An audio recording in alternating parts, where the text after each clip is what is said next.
മറക്കാൻ കഴിയാത്ത ഒന്നാണ് ഈ ബന്ധം. Priyanka ji said about Oommen Chandy ji, in whose name we are inaugurating this hall. Priyanka Gandhi ഈ ഉമ്മൻചാണ്ടിയെ കുറിച്ച് സൂചിപ്പിക്കുകയുണ്ടായി. ഈ ഓഡിറ്റോറിയം നാമകരണം ചെയ്തിരിക്കുന്നത് ഉമ്മൻചാണ്ടിയുടെ പേരിലാണ്. That he was a humble person. പറഞ്ഞത് അദ്ദേഹം വളരെ വിനയാന്വിതനായ ഒരു മനുഷ്യനാണ് എന്നുള്ളതാണ്. Chief Minister of Kerala was a humble person.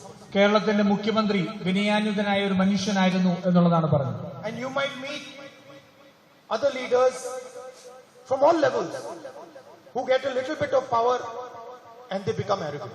നിങ്ങൾ പല നേതാക്കന്മാരെ നിങ്ങൾ കണ്ടിട്ടുണ്ട്. അവർക്ക് ഏതെങ്കിലും ചെറിയ ഒരു അധികാര സ്ഥാനം കിട്ടിയാൽ തന്നെ വലിയതായ അഹങ്കാരത്തോടുകൂടി പെരുമാറുന്ന, അധികാരത്തോടുകൂടി പെരുമാറുന്ന ആൾക്കാർ നേതാക്കന്മാരെ നിങ്ങൾ കണ്ടിട്ടുണ്ടാവും.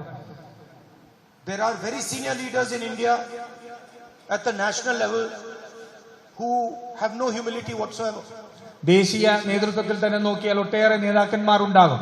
അവർക്ക് ഒരു തരത്തിലുള്ള സഹാനുഭൂതിയും ഇല്ലാതെ പെരുമാറുന്ന നേതാക്കന്മാർ. But what is it that made Oommen Chandy ji humble? പക്ഷെ എന്താണ് ഉമ്മൻചാണ്ടി എന്ന് പറയുന്ന മനുഷ്യനെ ഒരു വിനയാനുദ്ധനായി നിലനിർത്തിയത് എന്താണ് എന്നുള്ളത് ചിന്തിക്കണം. It was the connection he had with the people of Kerala.